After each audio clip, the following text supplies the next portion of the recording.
좋으신 하나님 11번째 시간으로 인도라는 제목으로 하나님 말씀 나누겠습니다.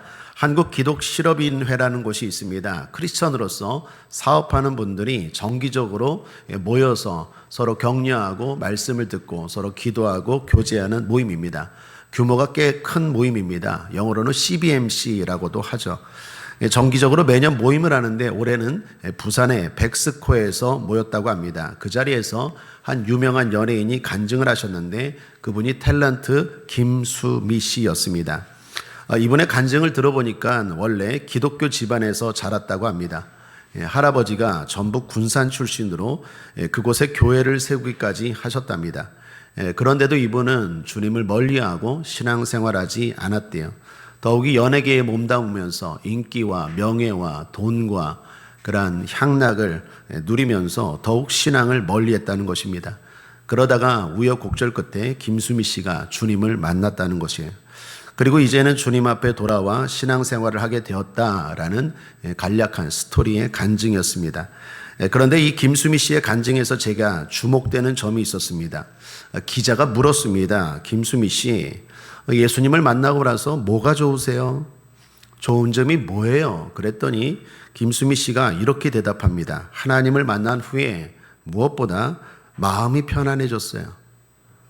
이제는 걱정하지 않습니다. 그전에는 걱정과 두려움이 많았는데 이제는 그렇지 않아요. 주님이 함께 하시고 인도하시기 때문입니다. 그래서 모든 게 감사해요. 김수미 씨의 예수 믿기 전과 후에 달라진 점이 무엇입니까? 주님의 인도하심으로 평안해졌다라는 고백이었습니다.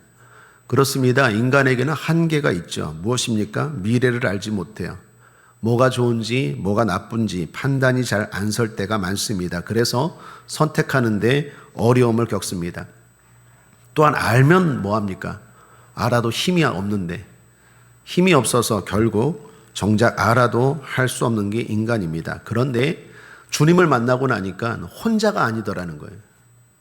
옛날에는 왠지 외롭고 혼자인 것 같아요. 분명히 자녀도 있고 분명히 물질도 넉넉하고 분명히 나를 사랑하는 팬들도 있는데 늘 외롭고 공허했는데 예수님을 만나고 나서는 어디를 가나 혼자가 아니라는 것, 그리고 어떤 결정을 해도 두렵지 않고 평안했다, 인도하심이 있다라는 김수미 씨의 간증이었습니다. 그날 이분의 간증 제목이 뭔지 아십니까? 이러했어요. 진작에 알았더라면. 그 설교 제목처럼 간증 제목이 진작에 알았더라면. 무슨 의미인지 아시겠죠? 진작에 알았더라면 그렇게 많은 시간들 허비하지 않았을 텐데. 저는 이분의 간증문을 읽고 나서 특별히 이 제목이 계속 생각에 남았어요. 진작에 알았더라면. 그래서 새벽 기도 시간에 이런 기도했습니다. 주여, 많은 분들이 특별히 우리 성도님들 가운데도 혹시라도 그렇지 않은 분들 계시다면 좀 더 빨리 주님의 인도하심을 알게 하여 주옵소서. 과거에 탤런트 차인표 집사님의 간증도 들었습니다. 2006년 봄에 인생이 바뀌는 일이 있었다고 합니다. 차인표 집사님의 아내가 신혜라 씨 아닙니까? 신혜라 씨가 더 믿음이 좋았나 봅니다. 그래서 어느 2006년 봄에 신혜라 집사님을 대신해서 인도 컴패션 비전 트립을 가게 되었다고 합니다. 원래는 신혜라 씨가 가기로 했는데 일정이 생겨서 자신이 못 가고 남편을 보낸 거죠. 그 컴패션은 참고로 세계의 어려운 아이들을 돕는 구호단체입니다. 당시 차인표 씨는 솔직히 가기 싫었답니다. 그런데 아내가 하도 가라고 다 준비됐는데 내가 못 가면 당신이라도 가야 된다고 하도 권유해서 차인표 씨가 억지로 인도에 가게 되었답니다. 그렇게 가기 싫은 걸 억지로 가니 마음이 편할까요? 또 모습은 어떻겠습니까? 철부지 같은 모습으로 갔대요. 일례로 가는 비행기를 1등석 비행기를 탔대요. 저는 1등석 비행기 한 번도 못 타봤는데 비즈니스도 아니고 1등석. 다른 성도님들은 다 이코노미 타고 가는데 봉사하러 가는데 1등석 비행기를 타고 갔어요. 나중에 회상하면서 내가 얼마나 이렇게 철부지였는지라고 후회하더라고요. 당시에 자신은 교만하고 그리고 무늬만 크리스천인 성도였다고 말합니다. 그렇게 인도 캘커타에 도착해서입니다. 버스를 탔는데 버스를 타는 순간부터 짜증이 나더래요. 이게 왜 이렇게 더러운지, 냄새 나고 더럽고 모기도 많고. 그래서 처음부터 차인표 씨가 불평이 터져 나왔답니다. 그런데 동행한 리더분이 차 집사님에게 와서 말하더랍니다. 집사님, 이곳 아이들은 세상에서 가장 가난한 아이들입니다. 아이들을 만나면 밝은 모습으로 예수님이 너를 사랑해 라고 말해주면서 꼭 안아주시고 축복해 주세요. 이렇게 말하더래요. 대놓고 그렇게 말은 못하고 겉으로는 네 해놓고 속으로는 아니 이렇게 더럽고 지저분한데 어떻게 안아줘? 속으로는 온갖 짜증과 불평이 내가 집에 가면 이 시내라 가만두나 보자 뭐 이렇게 막 응거를 했대요. 그렇게 버스가 목적지에 도착했답니다. 도착했더니 교회 앞에 많은 아이들이 구름대처럼 모여들더래요. 그런데 한 7살쯤 된 아이가 자기에게 다가와 손을 내밀면서 이렇게 말하더래요. 처음 보는 자기에게 손을 내민대요. 그런데 그 아이가 무슨 말을 하는지는 모르겠는데 그 아이의 눈을 보고 차인표 씨가 무너졌어요. 그 7살 된 아이의 눈이 너무 순수하고 강렬했다라는 거예요. 그 눈에서 주님을 본 거예요. 그리고 봉사하는 내내 주님이 순간순간 아이들을 통해서 이렇게 말하더래요. 인표야, 나는 너를 사랑한다. 얼마나 지쳐있니? 얼마나 힘이 드니? 얼마나 외로우니? 나는 세상에서 너를 가장 소중하게 여긴단다. 내가 인도하마.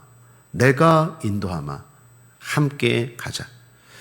차인표 씨는 자신이 그곳에 사랑을 전하러 봉사하러 갔다고 생각했는데 실은 반대였다고 고백합니다. 오히려 놀라운 하나님의 사랑을 경험하고 왔다라는 거예요.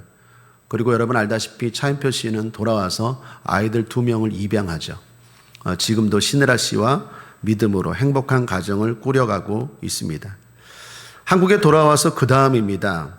차 집사님에게 바뀐 것이 있었다고 합니다. 그게 뭔가라고 기자가 물었더니 이분도 이렇게 말합니다. 하나님의 인도하시며 하나님이 나와 함께 하세요. 그리고 하나님이 나를 인도하십니다. 사랑하는 여러분, 제가 설교 초 서두에 여기 두 분의 신앙 간증을 소개했습니다. 제가 이 신앙 간증을 읽으면서 동일하게 느낀 것이 무엇입니까? 인도하심입니다. 하나님은 살아계시고 하나님의 자녀들을 만나주시고 또한 인도하시는 줄 믿습니다. 우리는 지금까지 좋으신 하나님이라는 주제로 10가지를 나눴습니다. 그리고 오늘은 11번째입니다. 주님이 좋으신 이유 또 하나가 뭘까요? 인도하심 때문입니다. 그러므로 사랑하는 여러분, 먼저 축복합니다. 주님의 인도하심을 경험하시기를 주님의 이름으로 축복합니다. 사실 신앙생활의 가장 큰 특징이자 가장 먼저의 특징이 인도하심입니다. 여러분 구약성경에 출애굽기 아시죠? 애굽에서 이스라엘 백성들이 나오지 않습니까? 이거 하나의 메시지, 상징 아닙니까? 애굽은 세상이고 출애굽은 예수를 믿게 됐다라는 거죠. 출애굽하자마자 애굽에서는 없었던 가장 가장 다른 특징이 뭡니까? 구름기둥 불기둥이었어요. 애굽에서는 없었어요.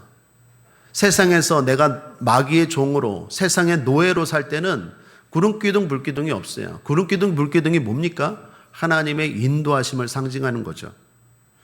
출애굽기 말씀 13장 22절입니다. 낮에는 구름기둥, 밤에는 불기둥이 백성 앞에서 떠나지 아니하니라. 떠나지 아니하니라. 이게 성도의 가장 큰 특징이자 제일 먼저 변화된 특징이에요. 하나님의 인도하심이 시작되는 거예요. 성도가 된다는 게 뭡니까? 이제 혼자 결정하고 혼자 살아가는 게 아니라 하나님이 이제 나를 인도하시기 시작해요. 그렇다면 우리는 하나님의 인도하심을 받아야 되겠죠. 오늘 말씀은 그런 하나님의 인도하심을 잘 보여주는 우리가 잘 아는 말씀입니다. 시편 23편은 성도님들이 가장 좋아하는 시편이기도 하죠. 그래서 일명 황금 시편이라고도 합니다. 어떤 유명한 학자는 시편의 진주라고도 표현한 걸 봤어요. 그만큼 아름답고 중요하다라는 의미겠죠. 그런데 이 시편이 중요한 이유는 무엇보다도 하나님이 어떤 분인지 그리고 이 땅에서 성도는 어떻게 살아야 되는지를 가장 잘 보여주기 때문입니다.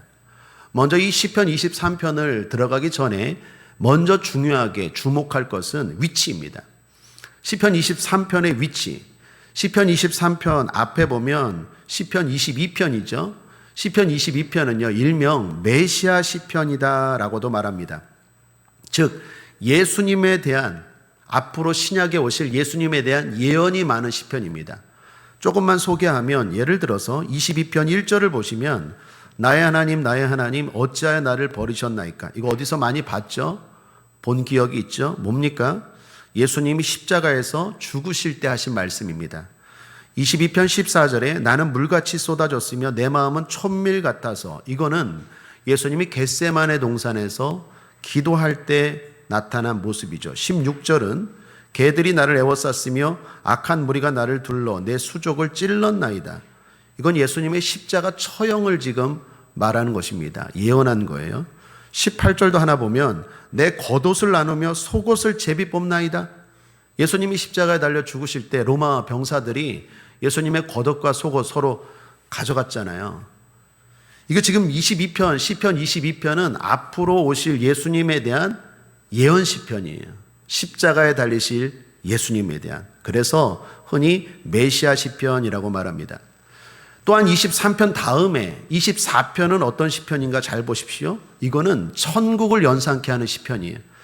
예를 몇 개만 들면 24편 3절에 여호와의 산에 오를 자 누구며 그 거룩한 곳에 설 자가 누군고, 이 천국에 대한 말씀입니다. 특별히 7절 문들아 너희 머리를 들지어다 영원한 문들아 들릴지어다 영광의 왕이 들어가시리로다. 이 말씀 또 나오죠. 밑에 24편에. 이거 계시록에도 나오는 말씀입니다. 여기 문은 천국 문입니다. 자, 잘 보십시오. 그 사이에 지금 시편 23편이 있다라는 거야. 이는 뭘 말합니까? 시편 23편이 이 땅에서 성도가 어떤 삶을 살아야 되는지를 보여준다는 거예요. 시편 22편은 십자가로 구원하신 주님입니다. 시편 24편은 천국에서 다스리시는 주님입니다. 자, 그러면 시편 23편에서 주님은 어떤 주님입니까? 인도하시는 주님이에요. 목자가 양을 인도하듯이 인도하시는 주님이라는 거예요. 십자가 사건으로 말미암아 구원받은 성도들, 앞으로 하늘 천국 가게 될 성도들은 이 땅에서 예수님의 인도하심을 받고 살아간다라는 게 바로 시편 23편의 내용이고 위치다라는 것입니다. 자, 그렇다면 목자 되신 주님은 어떻게 우리를 인도하실까요? 또한 우리는 주님의 인도하심을 어떻게 받을 수 있을까요? 자, 오늘 먼저 세 가지로 나누어 살펴보죠. 첫째는 주님이 좋은 곳으로 인도하십니다. 한번 따라하겠습니다. 신앙 고백하죠. 주님이 나를 좋은 곳으로 인도하십니다. 2절입니다. 그가 나를 푸른 초장에 누이시며 쉴 만한 물가로 인도하시는 도다. 여기 푸른 초장 쉴 만한 물가라고 말합니다. 이건 육체적으로 환경적으로 좋은 곳을 말해요. 이스라엘에는요 절기가 크게 두 개가 있는데 우기와 건기가 있습니다. 우기 때는 비가 많이 오니까 상관이 없는데 건기 때는 비가 오랫동안 안 오기 때문에 양들을 데리고 찾아다녀야 돼요. 그래서 목자가 필요합니다. 지금 성경은 주님이 그렇다라는 거예요. 양들을 인도하는 목자처럼 우리를 인도하라는 거예요. 인도한다는 거예요. 여러분, 우리도 그렇지 않습니까? 살다 보면 내 힘으로 되는 것들이 있어요. 그런데 내 힘으로 안 되는 것들도 있습니까? 없습니까? 많죠. 내 능력과 내 지혜와 내 힘으로 안 되는 일들이 많아요. 그때 주님이 어떻게 해요? 인도하세요. 푸른 초장 쉴 만한 물가로 인도하신다라는 거예요. 또한 3절도 보십시오. 내 영혼을 소생시키시고 자기 이름을 위하여 의의 길로 인도하시는 도다. 여기도 인도하신대요. 그런데 2절과 3절의 인도하심은 조금 달라요. 의의 길로 인도하신다 할 때 의의 길은 원어의 히브리어에 이런 뜻이 있습니다. 좁은 오솔길. 좁은 오솔길. 여러분, 이게 뭔 말일까요? 앞에 2절은요 육체적 환경적으로 좋은 길이라면 3절의 길은 영적으로 궁극적으로 결과적으로 좋은 길이라는 거예요. 여러분, 우리가 살다 보면 때로는 나에게 진짜 좋은 길이 내 눈에는 안 좋을 수도 있죠. 그럴 때 있잖아요. 우리는 근데 그걸 잘 모르잖아요.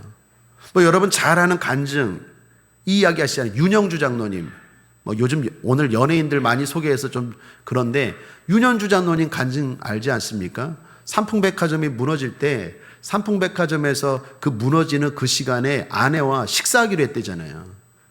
그 세시본 그 윤영주 장로님 그 장로님 되고 지금 목회자까지 되셨나요? 그렇게 변화된 계기예요. 교회를 그냥 그때는 그냥 설렁설렁 다녔는데 그때 삼풍백화점이 무너지는 그 시간에 그 백화점에서 그 식당 코너에서 아내와 모처럼 식사를 잡았대요. 그런데 이상하게 그날따라 식사 장소에 가는데 교통이 막히는 거예요. 또 아내가 모처럼 남편이 외식한다고 나오라고 했는데 그날따라 복통이 생겨서 결국 두 사람 다 1시간 늦게 갔다라는 거예요. 여러분, 교통체증은 좋은 길입니까? 나쁜 길입니까? 좋은 일입니까? 나쁜 일입니까? 나쁜 일이죠, 그 자체로는. 그러나 결과적으로는 그것 때문에 살았다니까요. 복통이 생기는 것, 이거 좋은 일입니까? 나쁜 일입니까? 나쁜 일이죠. 복통이 생기는데 뭐가 좋아요? 근데 결과적으로 그것 때문에 살았다니까요. 그래서 윤영주 장로님이 그때 고백한 게 뭡니까? 좋은 건 감사, 안 좋은 건 더 감사. 이게 믿음이에요. 내 눈에는 안 좋지만 이게 좋은 것일 수 있다라는 거예요. 그게 바로 3절의 의의 길이에요. 좁은 오솔길이에요. 좁은 오솔길이 뭐가 좋습니까? 그런데 결과적으로는 나는 모르지만 좋은 길이라는 거예요. 한 가지 더, 9.11 사태 때 미국에 상징하는 무역센터가 무너질 때 그 다 많은 크리스찬들이 아는 간증 아닙니까? 거기 그 세계 무역센터 부총재인 이희돈 장로님, 대한민국 사람입니다. 이희돈 장로님이 그날 그때 그 무너진 그 층에서 또 아랍이 그 테러 단체가 공격했던 그 층에서 회의가 있었대잖아요. 근데 출근하는 공항에서 늘 루틴이, 여러분 아침마다 뭐 루틴이 있을 거 아니에요?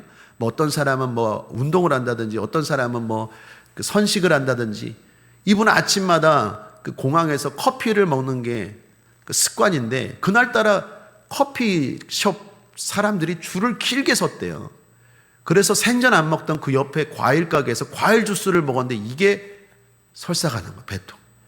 그래서 비행기 시간이 늦어지고 그 약속 시간에 30분인가 1시간을 늦게 갔는데 그게 또 비행기 태로 만약에 정확하게 갔다면 죽었다는 간증 아니에요? 그 이후로 이분이 여기저기 다니면서 특별히 청년들에게 열정적으로 막 메시지를 전하는데 그 메시지 가운데 하나가 이거더라고요. 하나님께 모든 것을 맡기십시오. 자기 고백적인 간증 아닙니까? 사랑하는 여러분, 우리가 한치 앞을 압니까? 당장 여기서 여러분이 교회에서 밖에 나가면 어떤 일이 일어날지 알아요? 안 좋은 것도 때로는 나에게 진짜 좋은 것일 수 있다는 거예요. 의의 길이 지금 그거예요. 좁은 오솔길이지만 길 자체는 안 좋지만 결과적으로 나에게 좋은 길로 주님이 인도하신다라는 거예요. 눈에 좋기에, 편하게 눈에 보기에 좋은 거는 좋은 대로 감사. 눈에 보기에 좋지 않은 건 좋지 않은 대로 감사. 그게 믿음의 사람의 고백인 줄 믿습니다. 에스겔서 34장 15절입니다. 나 주 여호와가 말하노라. 내가 친히 내 양의 목자가 되어 그들로 누워있게 할지라. 둘째, 주님은 어려움 속에서도 인도하십니다. 또 한번 신앙 고백할까요? 주님이 나를 어려움 속에서도 인도하십니다.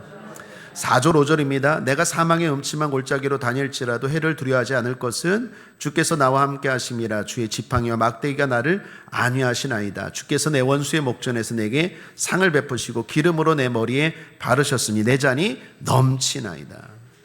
여기 4절에 사망의 음침한 골짜기라고 말합니다. 이는 환경의 어려움이라고 말할 수 있어요. 살다 보면 어려운 환경을 만날 때가 있죠. 물질 때문에 가난한 환경을 경험할 때도 있고 질병 때문에 고통의 환경을 만날 때도 있습니다. 그런데 그런 어려운 삶 가운데서도 주님이 인도하신다라는 거예요. 또한 5절에 보면 원수의 목전이라고 말합니다. 앞에 4절이 환경의 어려움이라면 5절은 관계의 어려움이죠. 여러분, 사람이 살 때 힘든 것 중에 하나가 뭡니까? 사람 때문에 힘들죠. 환경 때문에 힘든 것도 있지만 사람 때문에 힘들 때도 있죠. 굳이 비교한다면 사람은 환경보다도 사람 때문에 힘든 걸 더 힘들어하는 것 같아요. 제가 군대에 복무할 때입니다. 환경은 그래도 견딜만 했는데 관계 때문에 참 군 생활이 힘들었어요. 이 고참이 이상하게 나를 싫어했어요. 내가 아무리 잘해주는데도 구두도 맨날 열심히 닦아주고 군복도 내가 열심히 달아줘요. 헌병대 나왔거든요. 교도 헌병이었습니다. 그 군 죄수들, 그 사고 친 사람들 감옥에 오잖아요. 그 감옥에 그 사람들을 잘 가뒀다가 그 다음에 이렇게 내보내는 교도 헌병이었는데 위에 고참이 그렇게 저를 싫어했어요. 그래서 환경보다도 그 사람 때문에 너무 힘들더라고요. 근데 저만 그런 줄 알았더니 들어오는 죄수들도 다 그래요. 고참하고 싸우고 항명하고 또는 이런 관계가 힘들어서 사고치고 감옥에 온 사람들이 많더라고요. 그만큼 사람과의 관계가 사람에게는 더 힘들죠. 제가 그 친구들 보면서 제가 위로해 주면서 제가 위로받았어요. 여러분 태평양존이라는 말 들어보셨습니까? 야구에서 하는 말이라고 하는데 미국에서 운동을 했던 추신수 선수와 유현진 선수에 대한 기사를 봤어요.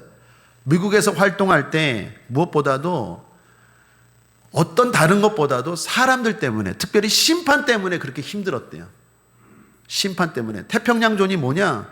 추신수 선수는 타자 아닙니까? 타자인데 심판이 추신수 선수만 들어오면 이렇게 빗나간 것도 스트라이크. 볼인데 분명히 볼인데 스트라이크 그러는 거야.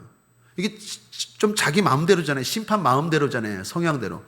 분명히 볼인데 차별하는 거죠. 반대로 유현진 선수는 투수죠. 투수인데 분명히 스트라이크인데도 볼 그러더래요. 그러니까 완전 차별을 하는 거예요. 그 차별 때문에 오히려 운동하는 그것보다 더 힘들었다고 하죠. 이처럼 살다 보면 원수의 목전에서 사람이 원수가 되고 관계 때문에 힘들 때가 많아요. 그런데 오늘 성경이 뭐라고 말합니까? 상을 베푸시고 기름을 바른대요. 기름은 존귀함을 말합니다. 주님이 저와 여러분을 존귀하게 여기십니다. 사람들이 상처받는 이유가 뭡니까? 나를 홀대하기 때문이죠. 나를 이렇게 대해? 그거에 상처받죠. 그런데 주님은 우리를 존귀하게 여기세요. 그리고 상을 베풀어 주십니다. 요한복음 10장 3절에 문지기는 그를 위하여 문을 열고 양은 그의 음성을 듣나니 그가 자기 양의 이름을 각각 불러 인도하여 내느니라. 인도하여 내느니라. 사랑하는 여러분, 어려운 환경 가운데 곤경 가운데 있습니까? 주님이 여러분을 인도하여 내실 줄 믿습니다. 마지막 세 번째는 저 천국까지 인도하십니다. 이것도 신앙 고백하죠. 주님이 나를 저 천국까지 인도하십니다. 6절은 함께 읽어보죠. 나의 평생의 선하심과 인자하심이 정녕 나를 따르리니 내가 여호와의 집에 영원히 거하리로다. 여호와의 집에 영원히 거하리로다. 천국을 말합니다. 죽으면 끝이 아니죠. 분명히 끝이 아닙니다. 여러분, 우리는 자연을 통해서도 알아요. 겨울이 끝입니까? 또 봄이 다가옵니다. 자면 죽습니까? 아침에 깨죠. 죽는 것도 마찬가지입니다. 죽으면 끝이 아니라 부활의 아침이 기다려요. 부활의 봄이 기다려요. 우린 자연을 통해서도 죽으면 끝이 아니라는 걸 알 수 있어요. 씨가 땅속에 묻어지면 죽습니까? 아니죠. 새로운 모습으로 싹을 피우고 줄기가 나타나고 꽃이 피죠. 부활도 마찬가지입니다. 땅속에 묻힌다고 그냥 사라지지 않아요. 우리는 반드시 부활이 있습니다. 성경은 히브리서 10장 7절에 말하죠. 한 번 죽는 것은 사람에게 정하신 것이요 그 후에는 심판이 있다 그랬어요. 그 후가 있습니다. 그 후에 우리가 사는 삶에 대해서 하나님이 심판하십니다. 심판의 가장 중요한 기준은 뭡니까? 예수입니다. 예수 믿으면 구원입니다. 예수 믿으면 천국입니다. 물론 예수 믿고 거룩하게 산 사람도 있고 더 열심히 산 사람도 있죠. 그건 상급 심판이고 궁극적으로 예수를 믿어야 구원입니다. 예수 안 믿고 착하게 산 사람도 있는데요. 있을 수 있어요. 성도보다도 더 착한 사람들, 불신자 가운데 더 선한 사람도 있어요. 그러나 주님이 보실 때는 다 똑같아요. 여러분, 제가 늘 이야기하지만 바퀴벌레 이야기하지 않습니까? 여기 바퀴벌레 3마리가 걸어가는데 지들끼리 서로 얘기해요. 명문대 나온 바퀴벌레, 거룩한 바퀴벌레, 교양 있는 바퀴벌레, 그런데 조금 더러운 바퀴벌레. 지들끼리는 서로 잘났다고 바퀴벌레가 막 아웅한 그러는데 우리가 보면 다 뭐예요? 밟아 죽여야죠. 바퀴벌레예요. 우리끼리는 뭐 조금 고상하고 착하고 선하고 하지만 하나님이 보면 다 죄인이라니까요. 우리가 행한 것이 대단한 것 같지만 이 땅에서 우리가 볼 때는 저 사람은 참 대단해, 성자야. 아니요. 그 사람의 삶을 들여다보면 그 사람도 다 똑같은 죄인이에요. 우리는 우리 인간의 한계를 넘을 수가 없어요. 그래서 하나님이 보내주신 분이 예수님이에요. 너희들로는 안 되는구나. 그게 노아 심판으로 결정난 거 아닙니까? 안 되는구나. 그래서 물로 다 쓸어버리고 새롭게 시작한 게 신약이잖아요. 예수를 믿어라. 믿으면 의롭다고 여겨줄게. 그래서 칭의예요. 의로워지는 게 아니라 의롭다고 여겨줄게. 그래서 예수 믿으면 구원이에요. 예수 믿고도 잘못 살 때도 있어요. 나쁜 짓 할 때도 있어요. 그러나 하나님은 기준을 예수로 보는 거예요.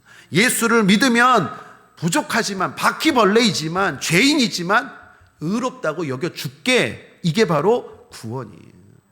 우리 힘으로는 천국 못 가집니다. 우리 어렸을 때 불렀던 노래, 힘으로도 못 가요 하나님 나라.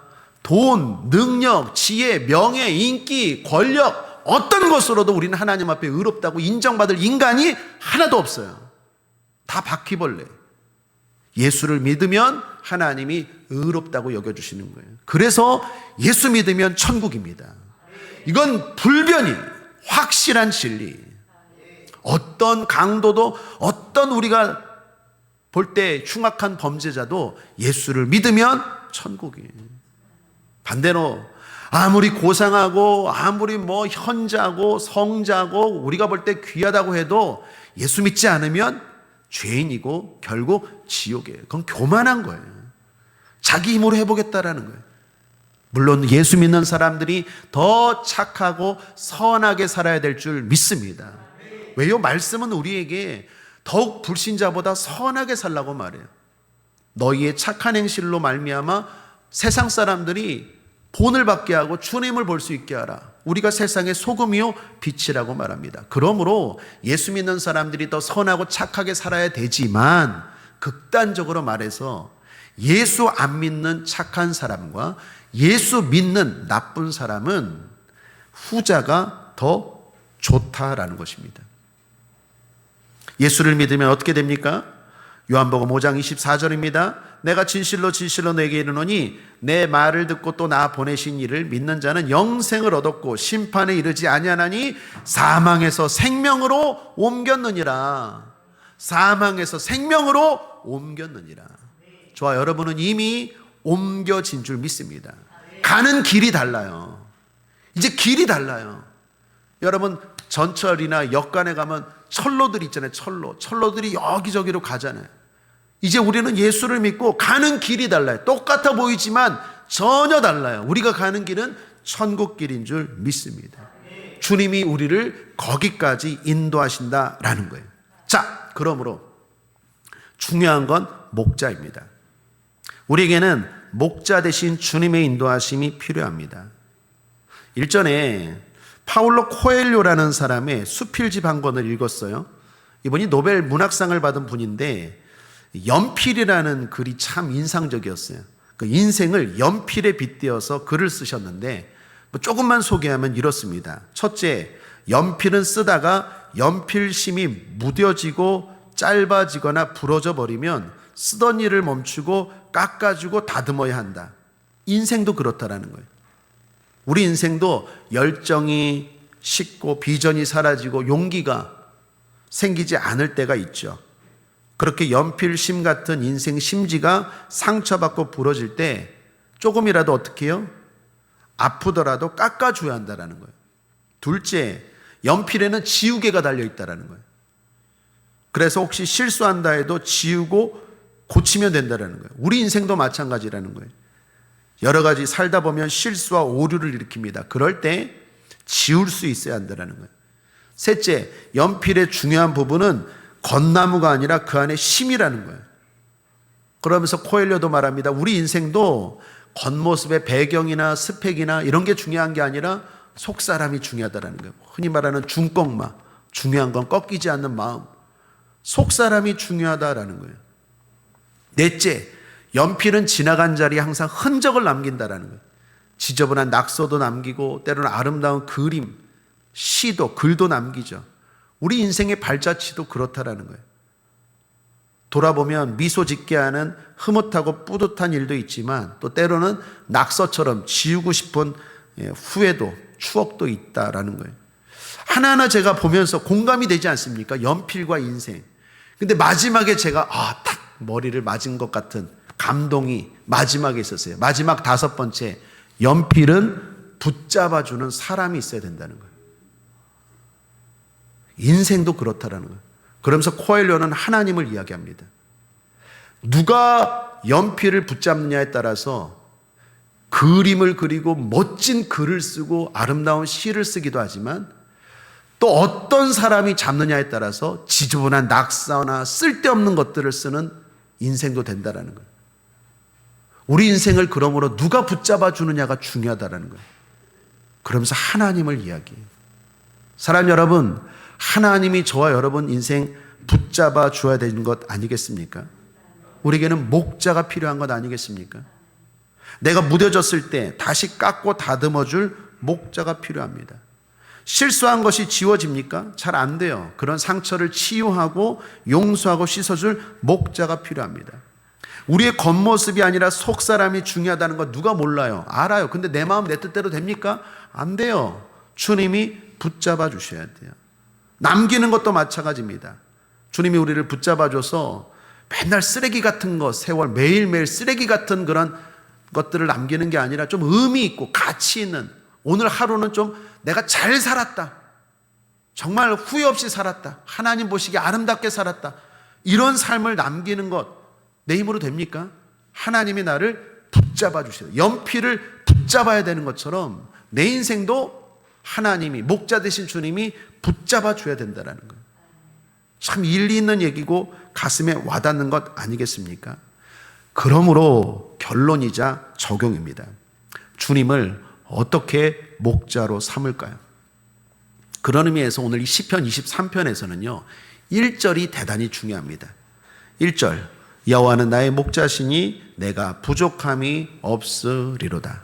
자, 1절 말씀에는요 주님을 목자로 삼을 때 주의해야 할 중요한 2가지 지침이 있습니다. 첫째, 2가지만 나눕니다. 첫째, 주님을 목자로 삼는다는 건 왕으로 삼는다라는 거예요. 신앙 고백하겠습니다. 주님은 나의 왕이십니다.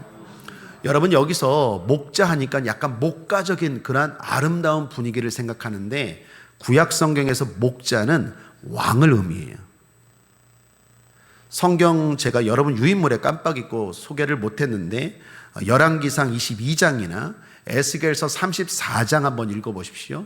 또 에레미야 23장은 제가 읽어볼게요. 1절 2절입니다. 나 여호와가 말하노라, 내 목장의 양무리를 멸하며 흩는 목자에게 화 있으리라. 그러므로 이스라엘 하나님 나 여호와가 내 백성을 기르는 목자에게 이같이 말하노라. 너희가 내 양무리를 흩으며 그것을 몰아내고 돌아보지 아니하였도다. 보라, 내가 너희의 악행을 인하여 너에게 보응하리라. 여호와의 말이니라. 여기서 하나님이 목자라고 말하는 사람이 누구입니까? 왕이 왕. 그러니까 성경에서 목자라는 것은 왕을 의미해요.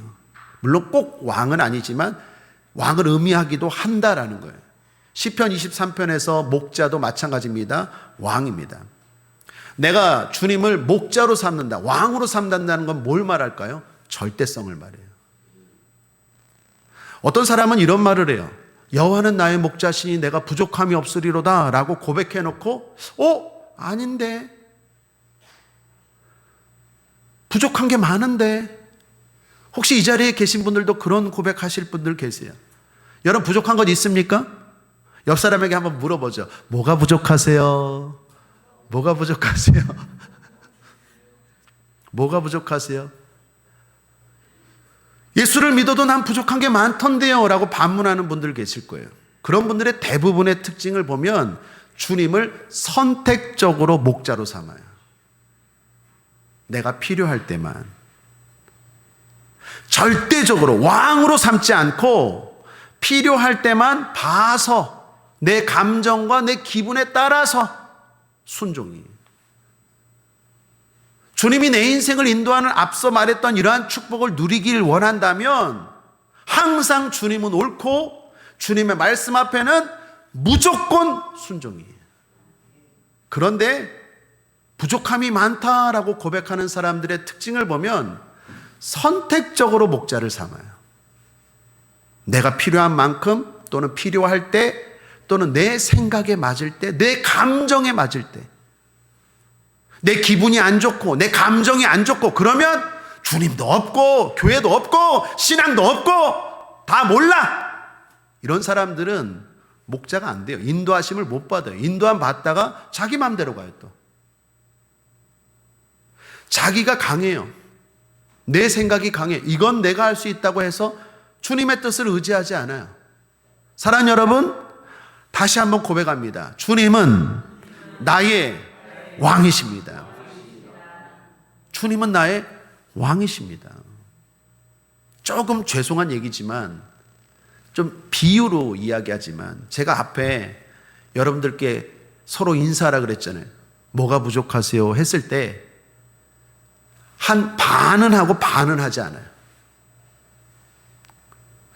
비유입니다. 저는 왕이 아니고 주님이 아니에요. 반은 왜 안 할까요? 아이, 목사님 아침부터 쓸데없는 거 시키네. 설교나 하시지. 뭐 이런 생각이 있을 수도 있고 아니면 그냥 뭐 여러 가지. 또 반은 그냥 하라는 대로 그냥 해요. 옆 사람과 인사하십시오. 옆 사람 뭐 안아주십시오. 옆 사람 해주십시오.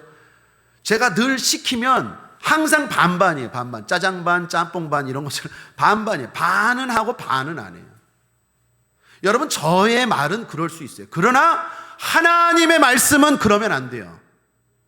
그렇게 대하는 사람들의 특징이 이거예요. 부족함이 많은데요? 이거예요. 왜 그런가 살펴보면 아직도 내가 강해요. 내가 죽지 못했어요. 내 생각, 내 감정, 내 기분, 이게 중요해요. 자기를 부인하고 나를 죽이고 십자가에서 나는 죽고 믿음으로 사는 게, 그리스도로 사는 게 믿음인데 그게 목자 대신 주님을 따라가는 건데 여전히 나를 부인하지 못해요. 여전히 나를 내려놓지 못해요. 그건 주님을 쫓는 게 아니에요.